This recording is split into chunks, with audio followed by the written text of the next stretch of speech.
잘 보시길 바랍니다. 다시요. 내가 이스라엘 자손 중에 거하여, 하나님께서 이스라엘 자손 중에 거하여 그들의 하나님이 되리니 그들은 나 하나님이 그들의 하나님 여호와로서 그들 중에 거하려고, 하나님께서 그들과 함께 거하려고 그들을 애굽 땅에서 인도하는 줄 알리라. 나는 그들의 하나님 여호와니라.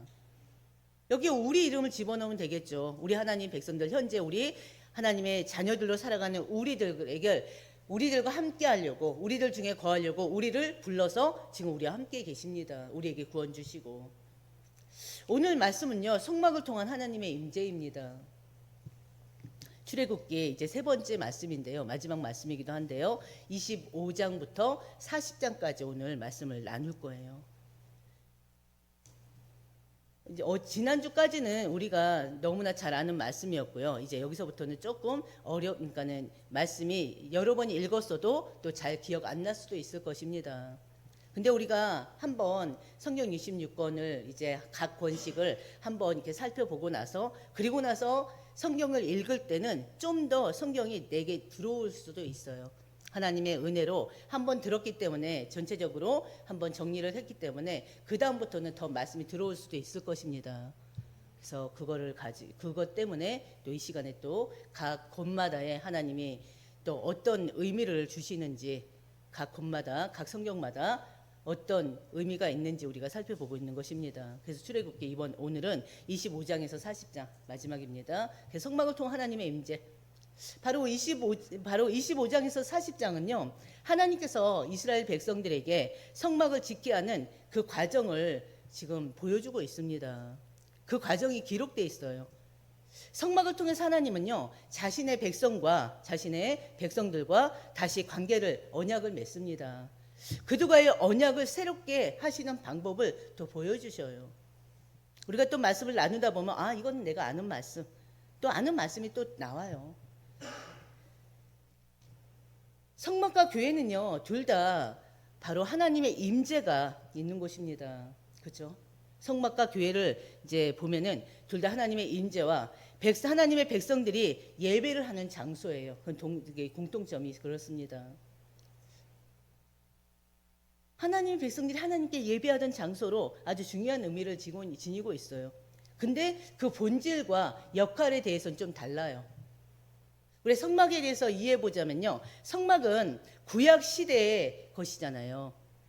구약 시대의 이스라엘 백성들이 광야에서 하나님과의 만남을 위해서 지었던 바로 이동식 성전입니다. 이동식 성전. 이스라엘 백성들이 광야를 지나서 바로 가나안 땅에 들어갔는데 그 기간이 40년 동안이잖아요. 40년 동안 계속 옮겨 다니는 것입니다.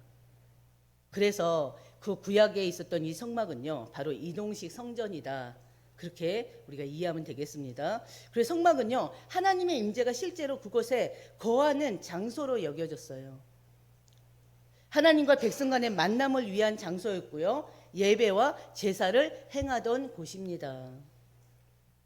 성막은요, 예수님께서 십자가 죽음 이후에는 이제 사용되지 않았습니다. 그 구조와 제도도요, 하나님 계획을 통해서 이스라엘 백성들에게 적용되었어요. 그러니까 완전히 교회하고는 다르죠. 같다는 거는 뭐라고 했어요? 두 가지 말씀드렸는데 뭐가 같다고요? 성막과 교회가 같은 점은 뭐가 있다? 하나님의 임재가 있고 하나님 앞에 예배하는 장소요. 그건 똑같아요. 바로 성막은 예수님이 바로 십자가 죽음 이후로는 더 이상 사용되지 않았습니다. 그 구조와 제도도 하나님 계획을 통해서 이스라엘 백성들에게 적용되었습니다. 성막은요, 하나님의 존재와 영광을 상징해요.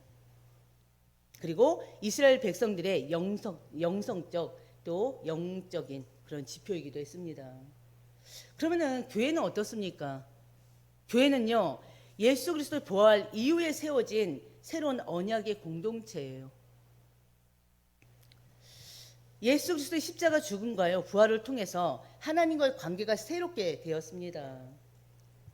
교회는요, 더 이상 건물이나 그런 특정한 장소에 국한되지 않아요. 바로 믿는 자들의 공동체가 교회입니다. 이 건물의 교회가 중요하지 않아요. 건물이 왜 있습니까? 왜 필요합니까? 공동체 때문에, 믿음의 사람들이 모여서 예배해야 되기 때문에 필요한 장소인 것 뿐이에요. 근데 오늘날에 이 장소가 교회가 아주 으리으리하게 그쵸? 기업화되고 있고 지어지고 있습니다.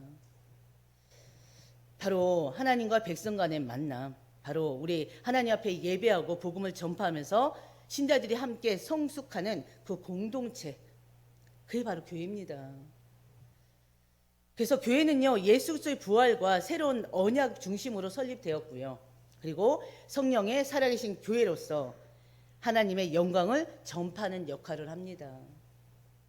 그래서 이 건물의 교회가 중요한 게 아니고 결국에는 나 한 사람 한 사람 예수를 그리스도로 영접한 하나님의 이 몸된 성전이 중요한 거예요. 그 몸된 성전들이 모여서 하나님 앞에 예배하고 찬양하고 기도하는 장소인 것입니다. 그렇죠? 그래서 성막과 교회는 이렇게 크게는 이렇게 차이가 있습니다. 먼저 우리가 첫 번째 나눌 말씀은요, 하나님과의 만남을 위한 성막의 건설이에요. 출애굽기 25장에서 31장까지의 말씀을 정리합니다. 바로 이 출애굽기 25장에서 31장까지의 말씀은요, 하나님이 모세에게 성막을 지을 것을 명하셨어요. 그러면서요, 이 성소를 지을 재료와 방법들을 하나님 직접 다 명시하셨습니다. 하나님께서 다 명하여서 성막을 지었다. 그 모든 그 길이, 넓이, 그 다음에 재료 다 하나님이 명하셨다. 그랬을 때 딱 생각나는 거 있지 않습니까? 노아의 방주 또한 그랬잖아요. 하나님께서 이 노아를 불러서 아라랏산 꼭대기에 방주를 지어라. 네가 짓고 싶은 대로 지어라. 네가 생각하는 모양대로 지어라. 그러지 않으셨어요. 규빗, 몇 규빗, 넓이, 높이, 깊이, 층, 3층. 이 모든 재료는 뭘로 쓸 것이며 그걸 다 일일이 다 하나님 말씀을 주셨어요. 그 말씀대로 노아가 그 말씀에 순종해서 지은 게 방주예요. 똑같아요. 성막도요, 하나님이 다 명시하셨습니다. 하나님께서 재료와 방법을 다 직접 말씀해 주셨어요. 그래서 이 성막의 목적은요, 다른 것이 아니라 바로 하나님이 그 다음에 있을 텐데, 성막의 목적은요, 하나님이 이스라엘 백성 가운데 거하신다는 사실을 드러내시고요. 그리고 이스라엘 통해서 구속 역사를 이루시기 위한 중요한 장치였습니다. 출애굽기 25장 1절에서 9절을 보면요, 하나님께서 1번 앞으로 돌려주세요. 하나님께서는요, 모세에게 성막을 짓도록 명하시면서 그 목적을 분명히 말씀하신 것입니다. 바로 25장 8절, 출애굽기 25장 8절 보면요, 내가 그들 중에 거할 성소를 그들이 나를 위하여 짓되 그랬어요. 바로 하나님께서 명하신 이 성소를, 이 성막을 하나님 누구를 위해서? 하나님 자신을 위해서 지으라는 거예요. 왜? 하나님이 그들 가운데, 이스라엘 백성 가운데 거하실 것이기 때문에. 한마디로 나를 위하여 성소를 짓는데 바로 그것은 내가 너희와 함께 거할 장소라 이겁니다. 성막은 건설은요, 하나님과의 교제를 바로 회복하기 위해서 하나님이 명하신 것입니다. 그래서 성막의 중심적 의미는요, 하나님이 이스라엘 백성 가운데 임재하시기 위함입니다. 그 의미가 바로 하나님이 이스라엘 백성 가운데 임재하신다는 의미이기도 해요.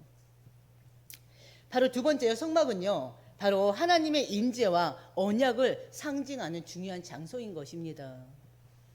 하나님은 출애굽을 통해서요, 이스라엘 백성들을 구속하셨잖아요. 400년 동안 애굽의 종로를 타는 이스라엘 백성들을 6월절 어린 양의 피를 통해서 그들을 구원해 내셨단 말이에요. 그리고 그들과 늘 함께 하시면서요, 그들을 돌보시고 그들을 인도하시고 그들을 모든 걸 책임져 주셨어요. 눈동자는 향해 있고. 우리가 이미 2주에 걸쳐서 광야 가운데 하나님의 역사를 보셨잖아요. 이스라엘 백성들을 인도하시고 그들을 보호하신 하나님 보셨잖아요. 약속하신 대로 그들을 보호하시고 인도하고 계십니다. 그리고 성막을 통해서 그들 가운데 거하시면서요, 그들과의 관계를 더 깊게 맺겠다는 거예요. 그런 언약적 약속을 또 하셨습니다. 성막은요, 예수님께서 이 땅에 오셔서 이루어질 그리스도의 구속을 예표합니다. 성막 자체가 예수 그리스도의 그림자예요. 예수 그리스도를 예표하는 거예요. 그리고 출애굽기 25장 10절에서 그리고 30장 38절까지 보면요, 바로 성막의 구성 요소들이 나와 있습니다. 바로 네 번째, 하나님의 이 성막의 구성 요소들은요, 하나님의 거룩함을 의미하고요, 하나님의 임재를 나타내는 것들입니다. 성막을 한번 볼까요? 성막을 보면은 지금 인터넷에서 이걸 가져왔는데, 저기 가운데 지금 연기 나는 곳 있잖아요. 그러면서 테두리, 이렇게 딱 빨간 테두리 있죠. 거기가 성막이에요. 그리고 지금 이제 그 주변이 바로 이스라엘 지파가 몇 지파입니까? 12지파죠. 12지파들이 그 성막 주변으로 이렇게 모여 있어요. 그리고 또 그 다음으로 이제 바로 그 지파들 연결되어 있는 바로 이제 이스라엘 백성들이 또 이루고 살고, 그 집을 또 이제 초막을 짓고 살고 있고요. 그래서 이스라엘 백성들은요, 항상 성막 중심으로 모여서 살았습니다. 그래서 오늘날에도 이게 믿음 있는 성도들, 또 교회 가까이 살아야 된다고 그렇게 또 그런 분들이 또 이렇게 말을 많이 하죠, 또 사실은. 근데 이스라엘 백성들이 그랬어요. 구약 시대 때는 성막 중심으로 모여 살았고, 12부족, 12지파장들 중심으로 해서 이렇게 모여 살았다는 거, 그 그림으로 한번 보여주는 것입니다. 그리고 다음 그림이요. 바로 이게 성막입니다. 이게 그림을 좀 이렇게 자세한 것, 그러니까 다음에 오늘의 이제 출애굽기를 정리하기 때문에 그냥 성막이 이런 곳이다라는 걸 보여줄 거고요. 다음에는 하나하나를 갖다가 다 설명을 드리려고 합니다. 그 다음 그림이요. 이게 성막이고요. 이거는 이제 위에서 본 그 성막의 구조입니다. 저 네모난 데 있잖아요. 네모난 데가 바로 성소, 지성소예요. 저 안쪽이 지성소고요. 그 가운데 성소와 지성소 사이에는 이제 휘장이 가로막혀 있습니다. 그리고 이제 우리가 또 볼 건데, 그 앞에 저기가 이제 언약궤가 있고요. 이 이제 그 네모난 성소, 지성소고요. 그 가운데 바로 언약궤가 있습니다. 법궤라고도 하죠. 법궤라고도 하는데요. 그 언약궤가 이제 성막 중심에 놓여 있는데요. 바로 그 언약궤 속에는 뭐가 들어 있는지 아십니까? 하나님께서 모세에게 주신 율법, 십계명이 두 돌판이 저 안에 들어가 있어요. 가장 중요한 것은요. 그리고 바로 그 언약궤 안에 들어가 있는 이 십계명은 하나님의 말씀을 의미하죠. 하나님 말씀이고 또 그리고 또 하나님의 뜻을 또 의미하기도 합니다. 그리고 이 언약궤 위에는 속죄소가 놓여 있습니다. 언약궤 위에는요. 다음 그림 보여주실래요? 보면은 잘 안 보이는구나. 이제 오른쪽 그림이 이제 더 이제 확실하게 설명해 주려고 넣어놓은 건데 잘 안 보이겠네요. 그리고 이제 그 옆으로 이제 그 안에 중요한 기구들을 지금 이제 제가 설명하려고 했던 건데, 지금 법궤가 저 노란 거 보이십니까? 마우스로 한번 이렇게 체크해 주실래요? 법궤 왼쪽 그림. 저 법궤, 저 노랑 황금색, 저게 바로 법궤예요. 언약궤. 그 법궤고요. 그 법궤 위에 속죄소가 놓여 있습니다. 안 보이나?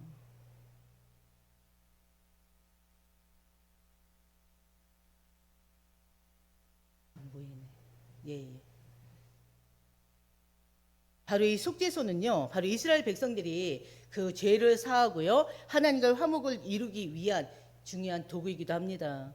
바로 대제사장은요, 속죄일에 양을 죽이고요, 그 피를 속죄소에 뿌려서 백성의 죄를 사하도록 한 거 기억나시죠? 바로 그 속죄소 역할이 그런 역할을 합니다. 그리고 또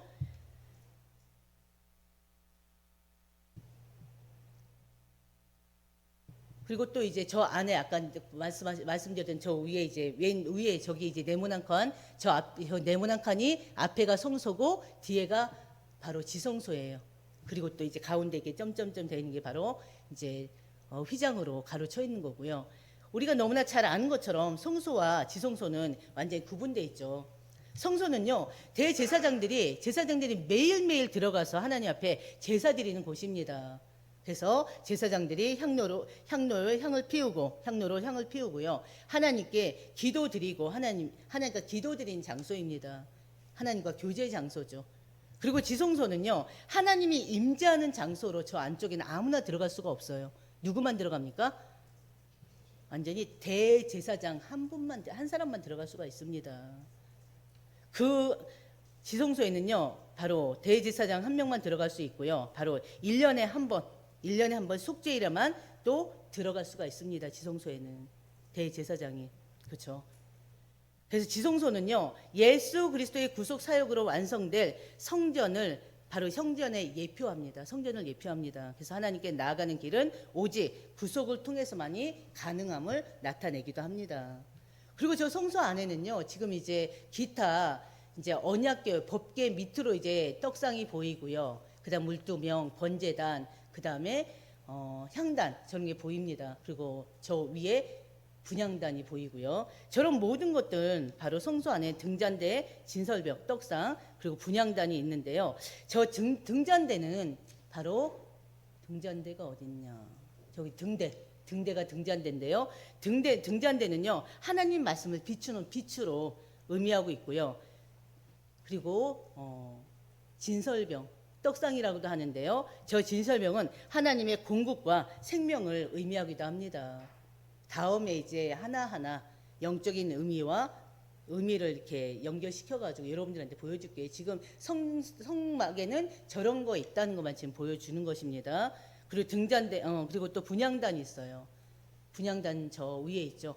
저 분향단은요, 하나님께 올려지는 기도를 상징하기도 합니다. 그래서 모든 예배 중심에는요, 하나님께 드려지는 향기로운 제사가 있어야 함을 의미하기도 합니다.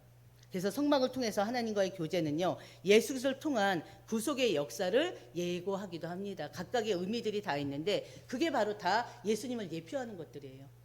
바로 그리스도 예수님과의 이런 바로 예수를 통한 그 구속의 역사를 예고하는 바로 예수님의 예표하는 그런 그림자이기도 합니다.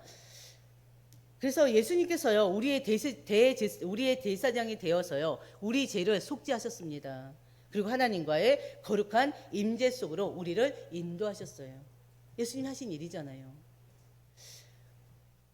됐습니다. 그리고 28장에서 1장까지는요, 바로 대제사장과 관련된 규례와 제사장의 또 의복, 그다음에 또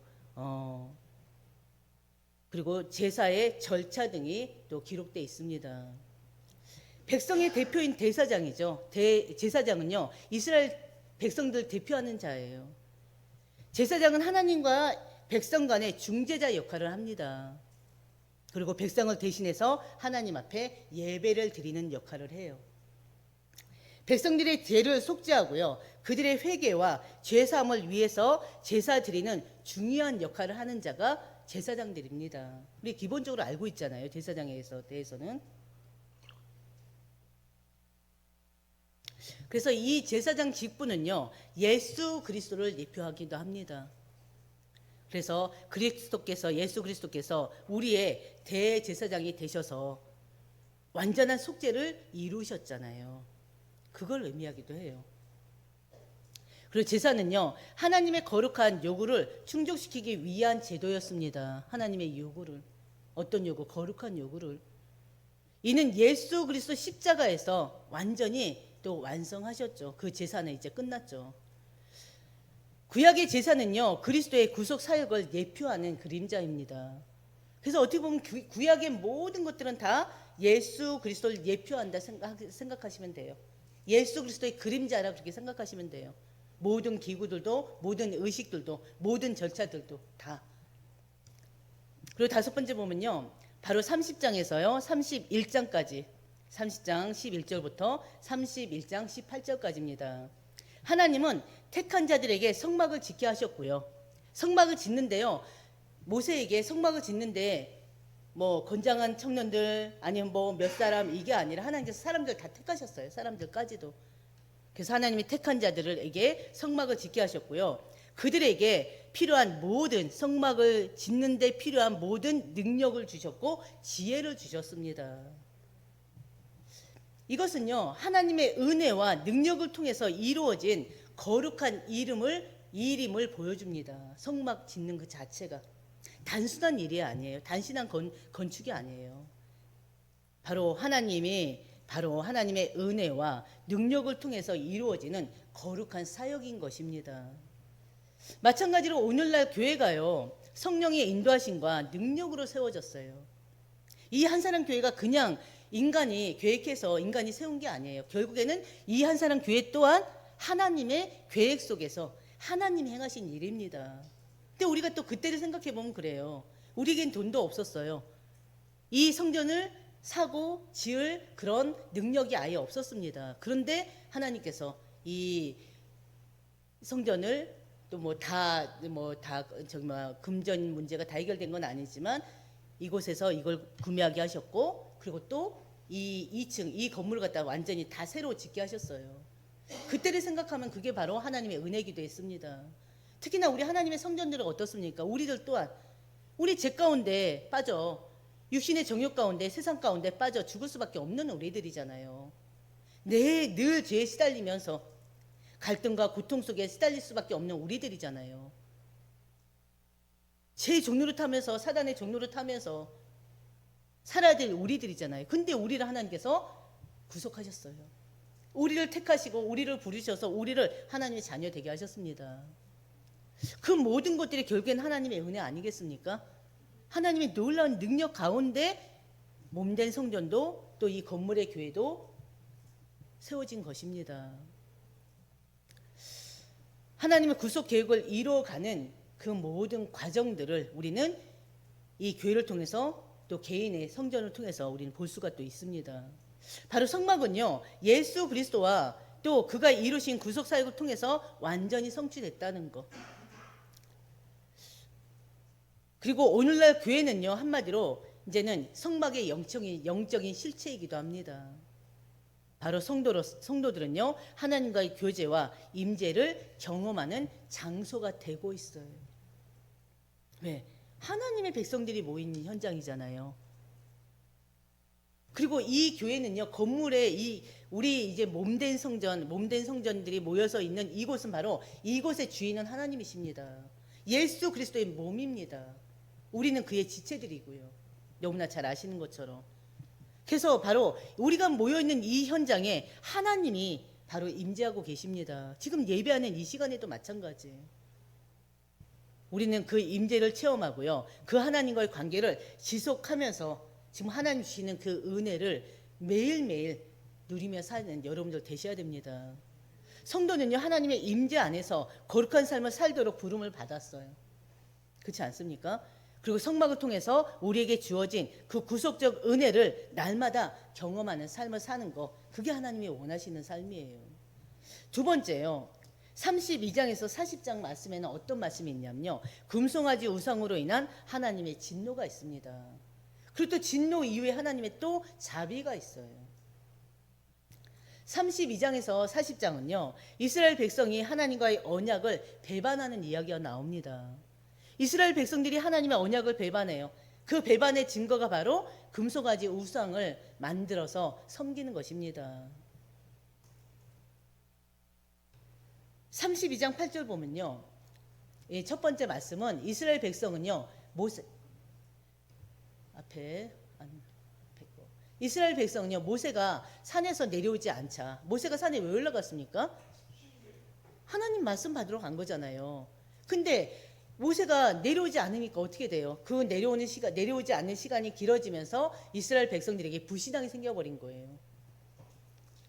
그래서 바로 모세가 산에서 내려오지 않자 만든 게 바로 금송아지 우상이었습니다. 그 금송아지 우상을 만들어서 바로 섬겼던 그들입니다. 그 말씀이 바로 32장 8절 말씀이에요. 같이 보겠습니다. 그들이 내가 그들에게 명령한 길을 속히 떠나 자기를 위하여 송아지를 부어 만들고 그것을 예배하며 그것에게 제물을 드리며 말하기를 이스라엘아, 나는 너희를 애굽 땅에서 인도하여 낸 너희 신이라 하였도다. 누가요? 이스라엘 백성들을 애굽 땅에서 인도하여 낸 자가 누굽니까? 하나님이시잖아요. 여호와 하나님이시잖아요. 근데 이들이 지금 바로 금송아지 우상에게 절하면서 하는 얘기 보세요. 그것을 예배하며 그것을 제물로 드리며 말하기를 이스라엘아 이는 너희를 애굽 땅에서 인도하여 낸 너희 신이라 하였도다. 금송아지를 어떻게 해요? 애굽 땅에서 인도하여 낸 너희 신이래요. 신. 말이 됩니까? 바로 하나님은요 오직 자신만을 섬기기를 원하십니다. 바로 십계명의 첫 번째 계명, 두 번째 계명, 세 번째 계명이 뭡니까? 나 외에 그 어떤 형상도 만들지 말라는 거예요. 하늘에 있는 것이나 땅에 있는 것이나 땅 아래 물속에 있는 그 어떤 형상도 만들지 말고 그것들에게 절하지도 말라. 이게 하나님의 명령 아닙니까? 근데 이들은요 순간에 바로 모세가 안 온다고, 모세 오는 게 늦어진다고, 이젠 누가 우리를 이끄냐고 하면서 불신앙이 생기면서 바로 하나님이 아닌 다른 신을 섬기고 있습니다. 만들어 섬기고 있습니다. 금송아지 숭배는요 단순히 우상 숭배를 넘어서요 하나님과의 언약을 배반하는 행위예요. 아주 큰 죄악입니다. 하나님은 이스라엘 백성들을 선택하시고 그들에게 언약을 주셨어요. 그 언약이 바로 뭐냐? 하나님의 임재예요. 하나님의 보호 아래 살게 하신 것입니다. 그게 하나님이 그들과의 약속이에요. 내가 너와 함께 하겠다. 너희들을 보호하겠다. 너희들을 이끌어 인도하겠다.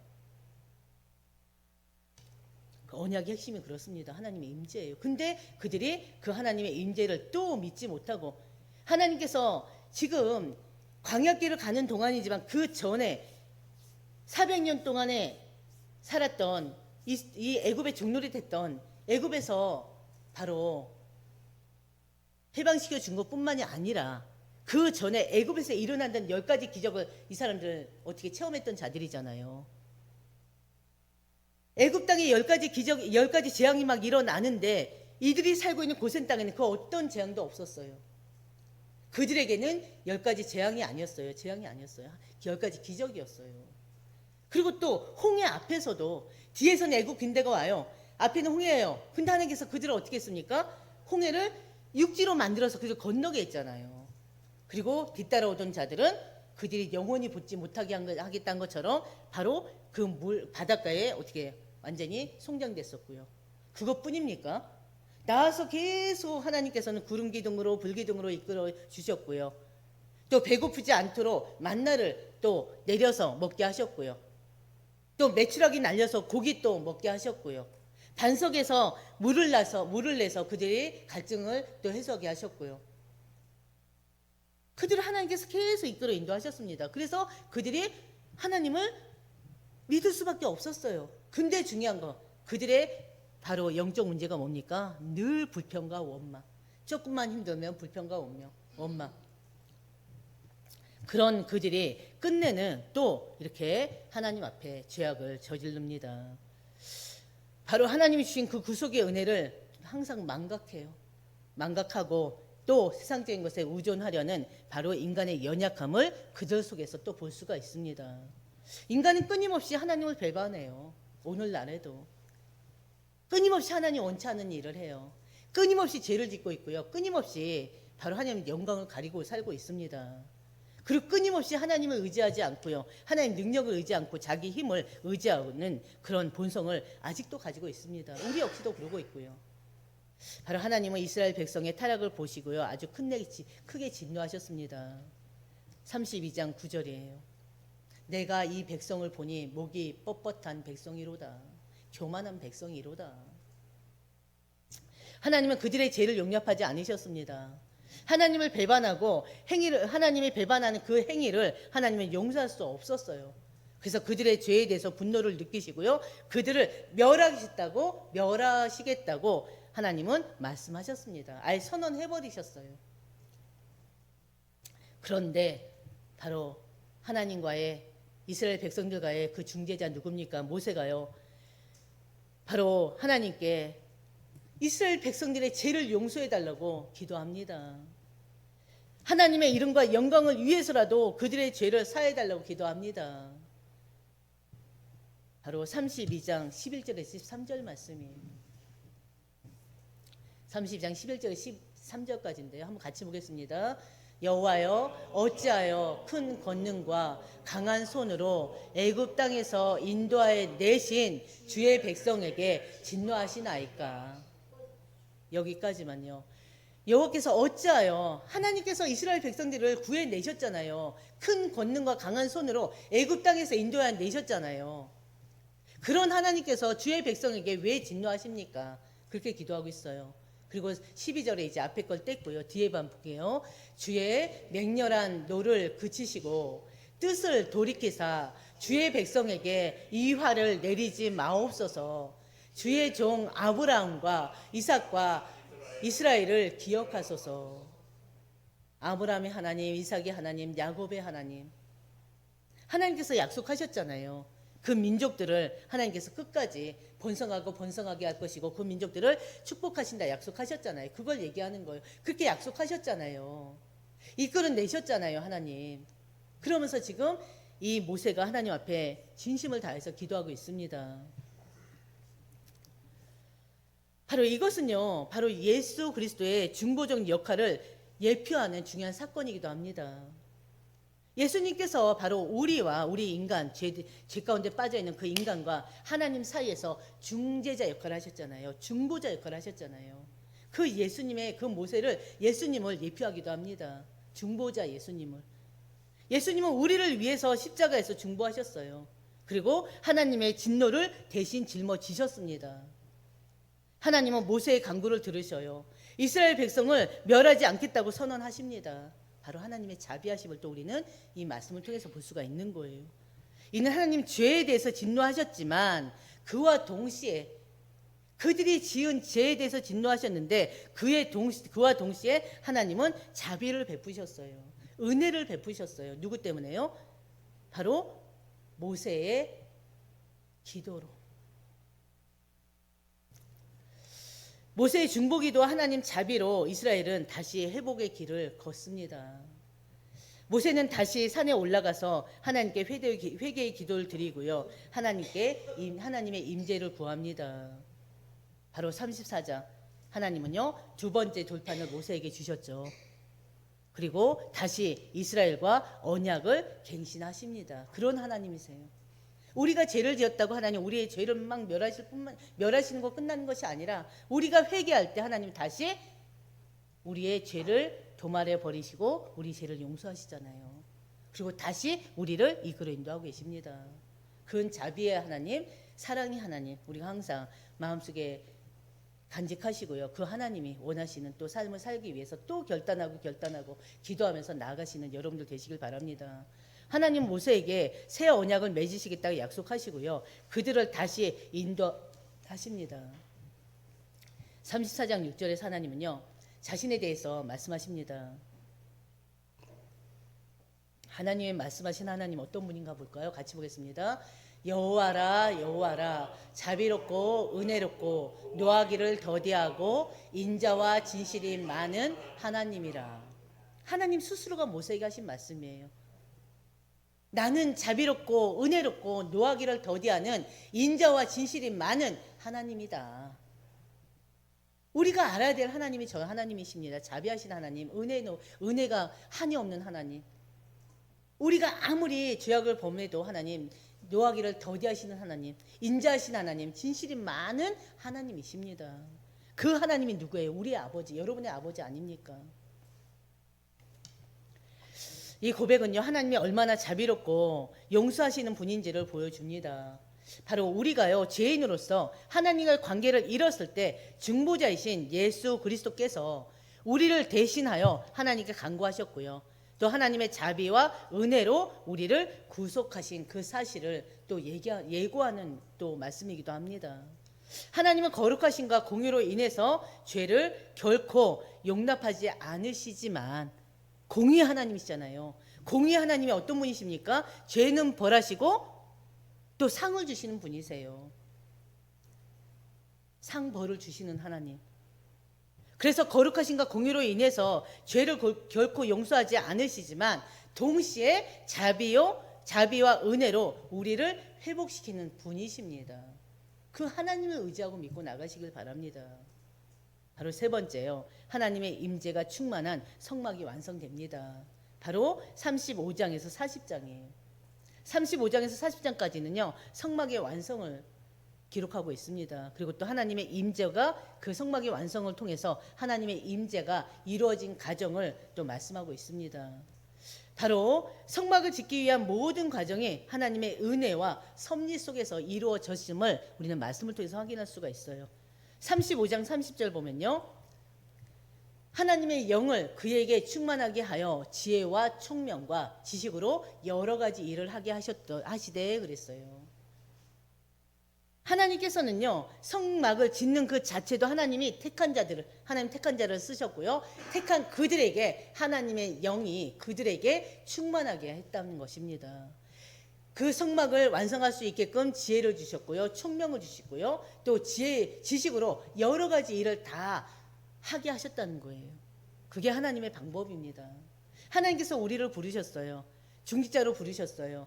전도사로 부르셨어요. 사역자로 부르셨어요. 근데 부르신 걸로 끝나는 게 아니라 그 일을 할 수 있도록 우리에게 지혜와 총명을 주신다는 거예요.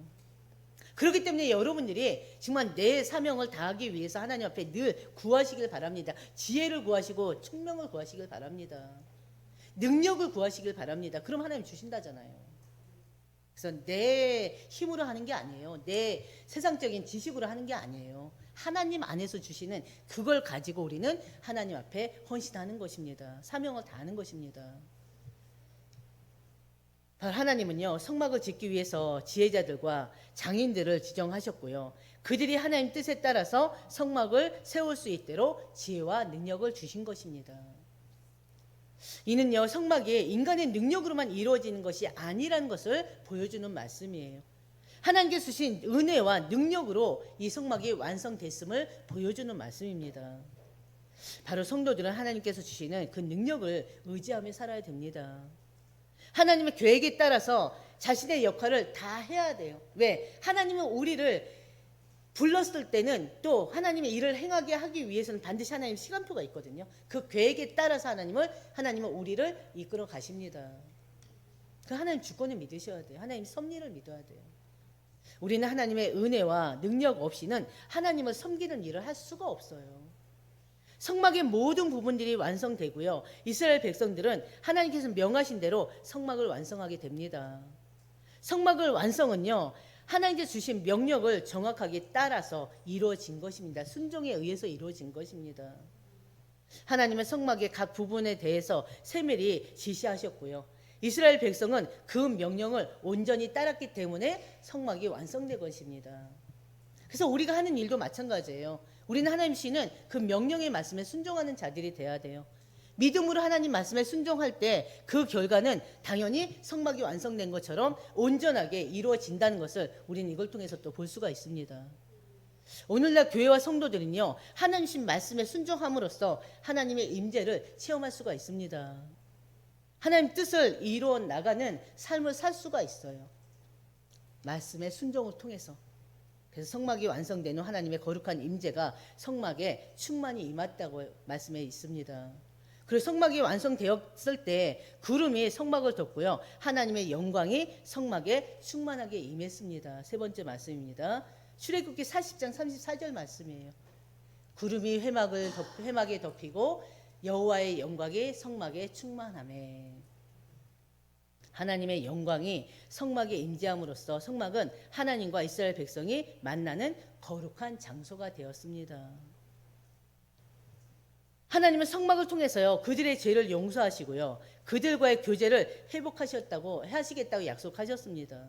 그 약속처럼 성막은 하나님과 인간이 만나는 장소가 되었고요. 이스라엘 백성들, 하나님의 백성들과 만나는 장소가 되었고요. 하나님의 임재가 실현된 곳이 되었습니다. 말 그대로 하나님의 약속이 성취된 현장이 바로 성막이에요. 오늘날 우리 성도들은요, 그리스도를 통해서 하나님과의 교제가 회복돼야 됩니다. 이미 회복했잖아요. 예수 그리스도를 통해서 우리가 하나님 만났잖아요. 그렇기 때문에 이제는 성령의 임재 속에서 하나님의 영광을 경험하는 여러분들 되시기를 주의 이름으로 축원드립니다. 그래서 항상 하나님 말씀을 떠나 있으면 안 돼요. 항상 말씀을 가까이 해야 돼요. 바로 요한계시록 1장 3절 뭡니까? 하나님 말씀을 읽는 자, 듣는 자, 어떤 자요? 지키는 자가 복되다 있잖아요. 우리에게 말씀 떠나 있으면 안 돼요. 항상 하나님 말씀을 가까이 해야 됩니다. 항상 하나님 주시는 말씀을 묵상하고요. 반복해서 들으면서 그 말씀이 완전히 내 것이 될 수 있도록.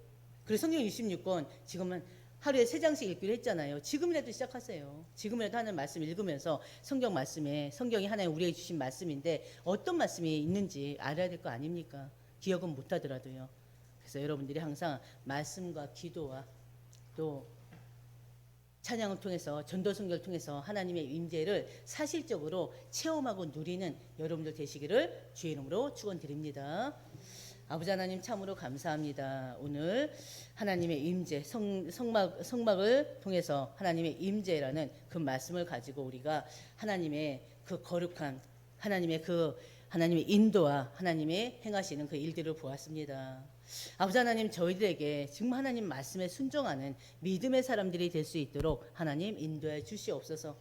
우리 하나님의 은혜 가운데 예수를 그리스도로 영접하여서 하나님의 자녀가 되었습니다.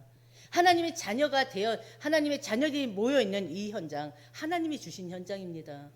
이 현장에서 하나님께 예배하고 하나님 앞에 찬양하고 이 현장에서 하나님께 기도하고 이 현장에서 하나님 말씀을 가르치며 전도하며 선교하는 그런 현장으로 하나님 삼아 주셨습니다.